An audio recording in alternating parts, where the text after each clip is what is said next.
Sound take 7 action. जरा सुरेंद्र सिंह राजपूत आपका रुख करते हुए, नुकसान नफा तो छोड़िए, कांग्रेस का भी काफी असर रहा है सर। 14 सीटें ऐसी थी जहां कांग्रेस के कारण आम आदमी पार्टी हारी, खुद केजरीवाल भी मुसीबत में फंस गए, हार गए, तो काफी असर कांग्रेस पार्टी का रहा। वाह बेटा, लगता है तुम गू खा के ही मानोगे। देखिए अर्पिता, आप लोगों की अपनी मीमांसाएं हैं। मैं इस निर्मम मीमांसा का भी धनात्मक ऊर्जा के साथ स्वागत करता हूं। हम किसी को हराने के लिए चुनाव नहीं लड़ रहे थे, हम स्वयं को जिताने के लिए चुनाव लड़ रहे थे। पब्लिक ने जितना हमको सपोर्ट किया, हमने वो काम किया। हमने तो किसी को हराने, हाँ, सत्ता के खिलाफ चुनाव लड़ रहे थे, आप पार्टी के कुशासन के खिलाफ चुनाव लड़ रहे थे। 11 साल का कुशासन था और केंद्र सरकार का भी 11 साल का कुशासन था, जो लॉ एंड ऑर्डर की बात थी। बिजली, पानी और जमुना मैया के वाटर के लिए हम केजरीवाल सरकार के खिलाफ चुनाव लड़ रहे थे और लॉ एंड ऑर्डर के लिए हम भाजपा के खिलाफ चुनाव लड़ रहे थे। तो इस तरीके का ये आरोप लगा देना कि साहब इन्होंने हरा दिया, इन्होंने जिता दिया। आज की डेट में मान लीजिए अगर हमारा और आप पार्टी का समझौता हो गया होता और आप पार्टी फिर चुनाव हार गई होती, तो हमसे कहा जाता है ये तो नसुड्डे हैं, ये तो पनौती हैं, ये तो ऐसे हैं, जिसके साथ जाते हैं वो हार जाता है। आज की डेट में आप पार्टी ने इच्छा नहीं जाहिर की, हम लोगों ने अपना चुनाव लड़ा, आपने अपना चुनाव लड़ा।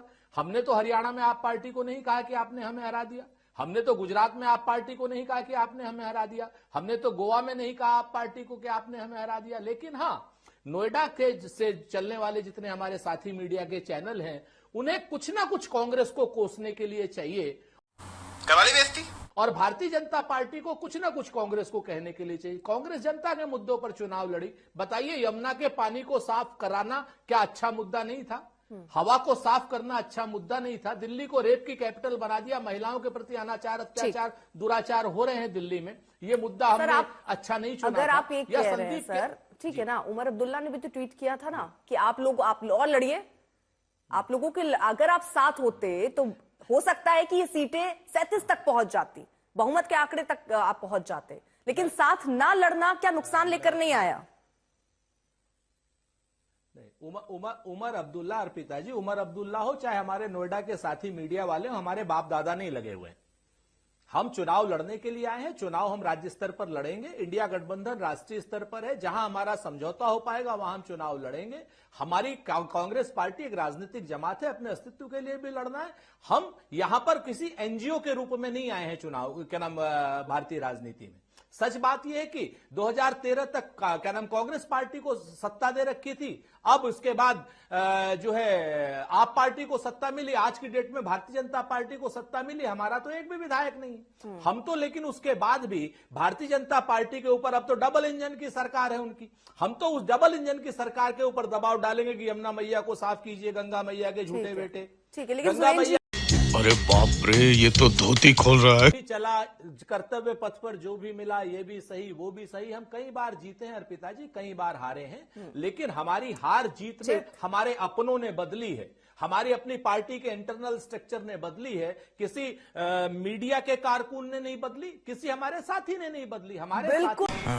ये बड़ी अच्छी बात कही आप। आपके साथ करती हूं और 2-4 सवाल मेरे आपसे होंगे। मैं चाहती हूं कि उसका जरा, आपने भी विश्लेषण तो कर ही लिया होगा, हार पर विश्लेषण हो गई होगी, अब हम विश्लेषण जरा कर लेते हैं कि आगे भविष्य आम आदमी पार्टी का क्या, यानी आपका क्या होगा। दिल्ली मॉडल और ब्रांड केजरीवाल, इन दोनों को जनता ने नकार दिया है। दुकान तो खाली हो गई है, अब क्या बेचेंगे? क्या क्या कहना क्या चाह रहे हैं भाई आप? देखिए, मुझे नहीं लगता है कि जनता ने नकार दिया है। जनता ने हमें नई भूमिका दी है, जनता ने हमें विपक्ष की भूमिका दी है। हम पूरी विनम्रता के साथ दिल्ली की जनता ने जो आदेश दिया चुनाव तो आपने ये भूमिका के लिए तो लड़ी नहीं थी। मैं कह तो रहा हूं कि जो हम जिस भूमिका से चुनाव लड़ते हैं, लोकतंत्र में वो स्वीकार्य नहीं होता है, बल्कि जनता जो आदेश देती है लोकतंत्र में उसको स्वीकार किया जाना जरूरी होता है। और लोकतंत्र में आज दिल्ली के अंदर हमें एक मजबूत विपक्ष रोकना नहीं चाह रही हूं, लेकिन दिल्ली की जनता ने अनुराग जी, बीच में ना बोल, थारे माथे पर लिखा है बीच में ना बोल। दिल्ली के 43.5% लोगों ने अपनी राय अरविंद केजरीवाल जी के पक्ष में दी है, लेकिन निश्चित तौर पर बहुमत हमें नहीं मिला है। तो हम उसी भूमिका में, जिस भूमिका में हमें दिल्ली के लोगों ने भेजा है, हम उसमें अपनी मेहनत से काम करेंगे। हम कौन सा दिल्ली की सत्ता में शुरू से कोई हमारे बड़े कोई बुजुर्ग कोई राजनीति में थोड़ी थे कि उनके बच्चे थे और हम राजनीति में आ गए सीधे। हम तो आम लोग थे, हमको वहां तक पहुंचाया भी लोगों ने था। अब नई भूमिका दी है तो नई भूमिका को निभाएंगे। आज देश के कम से कम 10 राज्यों में आम आदमी पार्टी के इलेक्टोरल फुटप्रिंट है। धीरे धीरे हम अपनी पार्टी को बढ़ा रहे हैं, हम अपने संगठन का विस्तार करेंगे और जो भूमिका दिल्ली में हमें विपक्ष की मिली है उसको निभाएंगे। लेकिन सर कि कुछ उदाहरण है, जनता दल देख लीजिए, असमगढ़ परिषद देख लीजिए, जैसे दल जो है ना जोर शोर से अस्तित्व में आए और फिर सरकार बनाई, बिखर गए। कहते जो पावर है ना सर, वो एक तरीके से फेविकोल का काम करती है। जब आपकी विचारधारा या हाईकमान, आपका जो आला कमान हो वो इतना मजबूत हो, तो विचारधारा तो है नहीं, वो कट्टर ईमानदार की विचारधारा लेकर चले थे, ऐसे तो कोई विचारधारा पार्टी की है नहीं, तो किस तरीके से बांधेंगे आप?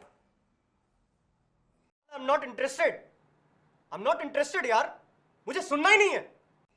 मुझे लगता है कि ये आपका निजी विचार हो सकता है कि आम आदमी पार्टी की कोई विचारधारा नहीं है। हमारी एक मजबूत विचारधारा है, लोगों को मूलभूत सुविधाएं उपलब्ध कराने की हमारी एक मजबूत विचारधारा है। और अगर आप उदाहरण लेना चाहती हैं तो मैं उदाहरण दे देता हूं। अटल बिहारी वाजपेयी जी उन लोगों में से जिन्होंने भारतीय जनता पार्टी को खड़ा किया था। वो 57 में हारे, 62 में हारे, फिर 62 में हारे, फिर 84 में हारे, लेकिन धीरे धीरे उसके बावजूद भी भारतीय जनता पार्टी बढ़ती गई। तो ऐसा नहीं है कि चुनाव में हार जीत होती रहती है, कोई एक चुनाव की हार जीत किसी पार्टी का भविष्य तय नहीं करती है। हम अपने मुद्दों को लेके, अपनी बातों को लेके लोगों के बीच में फिर से जाएंगे, देखेंगे क्या कमियां रही, आत्मचिंतन करेंगे, हम एनालिसिस करेंगे और फिर वापस लौट के आएंगे और इससे मजबूती के साथ वापस लौट के आएंगे जिस ताकत में आज हम थे। ठीक है। पार्टी विस्तार योजना क्या सोचते हैं आप? देखिए, निश्चित तौर पर उस पर पूरी तरह से मंथन हो रहा है। आज सभी विधायकों को बुला करके भी अरविंद केजरीवाल जी मिले थे, विपक्ष के रूप में क्या हमारी रणनीति होगी वो तय किया था और सभी ने एकमत होकर के ये कहा कि भारतीय जनता पार्टी को जिन उम्मीदों से लोगों ने वोट दिया है, भारतीय जनता पार्टी ने कहा था पहली कैबिनेट में 2500 रुपए हर महिला को मिलेंगे, ये सुनिश्चित करेंगे। तो हमारी ये जिम्मेदारी बनती है कि हम ये सुनिश्चित करवाएं कि वो पहली कैबिनेट में इसको पास करें, विपक्ष के रूप में उनके ऊपर ये नजर बना के रखें, दबाव बना के रखें और जगह जगह पे जहां जहां आने वाले समय में चुनाव होने, वहां पार्टी के संगठन का कैसे विस्तार करना है, अरविंद केजरीवाल जी की देखरेख में वो काम भी करेंगे। ठीक है, you are right bro. Surendra Singh Rajput, Congress क्यों ऐसे कह रही है कि शिंदे रास्ते पर चल रहे हैं भगवत मान? अरे एक जगह उनकी सरकार चल रही है, चलने दीजिए ना। देखिए अर्पिता जी, दो बातें बताता हूं मैं आपसे, थोड़ा सा जल्दी से मैं बता देता हूं। पहली चीज, आप पार्टी नैतिक हक खो चुकी है पंजाब को चलाने के लिए, ये अपने आप में सच है। कब गिरेगी? अपने बोझ से गिरेगी, हमारा उसमें कोई रोल नहीं है। पंजाब एक सीमांत राज्य है और सीमांत राज्य की जो समस्याएं हैं वो बहुत दूसरी होती हैं, चाहे आतंकवाद से रिलेटेड हो, चाहे ड्रग्स से रिलेटेड हो, चाहे चिट्टे से रिलेटेड हो, चाहे बेरोजगारी से रिलेटेड हो और चाहे किसान की समस्याओं से रिलेटेड हो। उसमें किसी में भी भगवत मान की सरकार कहीं ना कहीं किसी भी रूप में अपने आप को प्रभावशाली बताने में कामयाब नहीं रही है, तो ये अपने बोझ से गिरेगी। और एक चीज मैं आपसे कहना चाहता हूं, बहुत इंपॉर्टेंट है कि 2013 में जमुना मैया के झूठे बेटे ने थोड़ा समझा तो दीजिए, ये है क्या? मतलब शिंदे की राह पर भगवत मान चल रहे हैं, आज से तो समझा दीजिए। हाँ नहीं, अब शिंदे की राह पर भगवंत मान तो चलेंगे ही, चूंकि अब अरविंद केजरीवाल जी का सीधा सीधा सा मैं बता तो रहा हूं ना कि आज की डेट में जिस आदमी के पास ताकत है या जिस आदमी के पास बाकी चीजें, जिसने आदमी ने आप पार्टी को बनाया था और जो वहां पर सरकार चला रहे हैं भगवंत मान साहब, अब उनके ऊपर ही सारी पार्टी को चलाने का प्रेशर होगा या सारी चीजें होंगी, वो अभी आपको 2-4 दिन में साफ दिखाई दे जाएगा। सबसे इंपॉर्टेंट बात एक मैं कहना चाहता हूं अर्पिता, सिर्फ 10 सेकंड मैं आपसे एक ही चीज कहना चाह रहा था कि 2013 में यमुना मैया का झूठा बेटा दिल्ली में आया था, झूठ बोल करके शीला जी पे, मनमोहन सिंह जी पे आरोप लगा करके 2025 में चला गया। और 2014 में गंगा मैया का झूठा बेटा आया था देश में कांग्रेस के ऊपर झूठे आरोप लगा करके। आप ध्यान दीजिएगा कि 26 तक आते आते वो गंगा मैया का झूठा बेटा दिल्ली और देश में चला जाएगा। जफर भाई ये चीजें रखिएगा, अभी मजा आएगा ना भिड़ो। था कि बीजेपी के लिए सबसे मजबूत चेहरा अरविंद केजरीवाल है, ब्रांड केजरीवाल, ब्रांड मोदी और ब्रांड केजरीवाल अब कहां आमने सामने भिड़ते हैं? और इंडिया गठबंधन में जो आप ये कहते हैं कि हम सबसे वही हैं जो मोदी को हरा सकते हैं, आप क्या कहेंगे? देखिए, बिल्कुल आज भी वही बात सही है, क्योंकि कांग्रेस, ये आप जफर जी ये आप हमारे बारे में जब से हमारी पार्टी बनी है 10 बार कम से कम ये कह चुके हैं कि अब आम आदमी पार्टी खत्म हो गई और हम उससे ज्यादा मजबूत होकर वापस लौटे हैं। तो इस बार भी हम उससे मजबूत होकर के वापस लौटेंगे और भारतीय जनता पार्टी को टक्कर देने की इनका जो सिस्टम है, ये जिस तरीके से संसाधनों का दुरुपयोग करते हैं, उसको टक्कर देने की हिम्मत और ताकत अगर आज के दिन किसी कार्यकर्ता में है तो वो आम आदमी पार्टी के कार्यकर्ता में ही है। मैं तो ये उम्मीद कर रहा था कि जफर इस्लाम जी, अब इतना अच्छा मैंडेट मिला है आपको दिल्ली में, मैं उम्मीद कर रहा था कि आप कहेंगे कि हम पहली कैबिनेट के अंदर 2500 रुपए सब महिलाओं का आदेश पारित कर देंगे, लेकिन आपने एक बार भी उसका जिक्र नहीं ठीक है किया। सर, ये तो आप इसीलिए हमारे सारे अनुराग जी, अब ये तो आगे चलेगा ना, क्योंकि आप विपक्ष में आप कुछ भी बोलो ये नहीं सुनने वाला। राजपूत जी,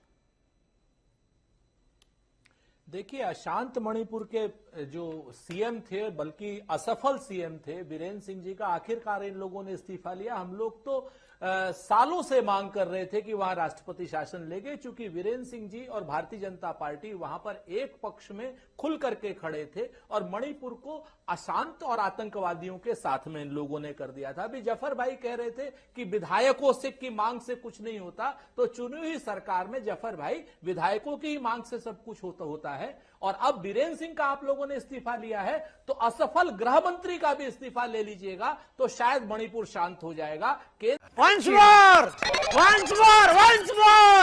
केंद्र में जो गृह मंत्री हैं, पिछले पूरे 1.5 साल से लगातार प्रचार मंत्री के रूप में काम कर रहे हैं, आज एक सही समय है कि मणिपुर में राष्ट्रपति शासन लगाया जाए, मणिपुर में सारे पक्षों से बात की जाए, सारे मैतेई को, कुकीज को, सारे लोगों को इकट्ठा किया जाए और वहां शांति बहाली की अपील के लिए एक सर्वदलीय बैठक भी बुलाई जाए और राष्ट्रपति शासन लगा करके ये काम किया जाना चाहिए। और देश संकट में है।